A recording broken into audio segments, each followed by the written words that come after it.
Offensive security just dropped Kali Linux 2024.4, and it's packed with updates, new tools, and some important changes for ethical hackers and pen testers. Let's dive in. Now let's talk about main update overview. This latest release comes 3 months after 2024.3 and ships with Linux Kernel 6.11, while still rocking the XFCE 4.18 desktop as its default. Now here's the big news. Python 3.12 is now the default interpreter, and Kali has added support for the latest GNOME 47 desktop environment.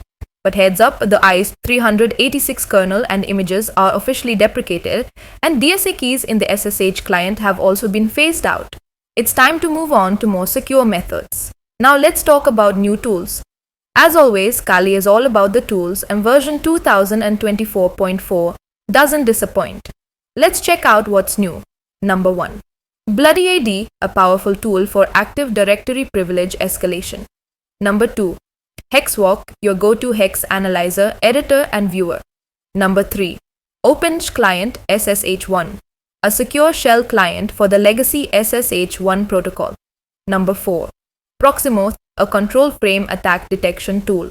Number 5. Sara, a router OS security inspector. The list keeps going.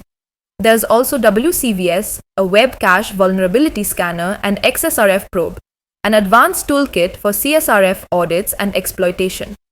Plus, ZenMap is back as an Nmap front-end for better network mapping.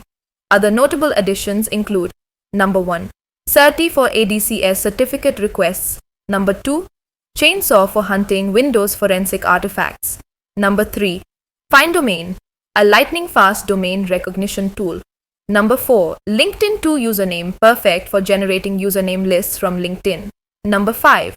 MSSQL Puna for interacting with and exploiting MySQL servers. And PipX, which lets you execute Python binaries in isolated environments. Now let's talk about hardware and NetHunter updates. On the hardware side, Raspberry Pi users will love this update. Kali 2024.4 improves Raspberry Pi 5 support, offering a smoother graphical experience and better detection for DSI displays and cameras. Plus, Raspberry Pi Imager now gets customization support for easier installs.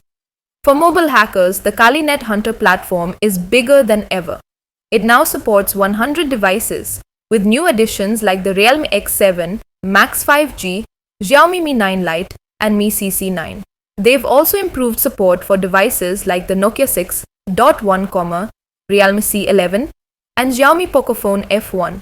And for NetHunter users, Wi-Fi Pumpkin 3 is now the replacement for the Mana toolkit, making things more streamlined for the Kali NetHunter app. Now let's talk about how to get it.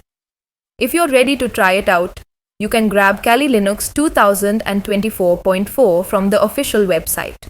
It's available in multiple flavors: 64-bit, ARM, VM, Cloud, WSL, and even mobile platforms.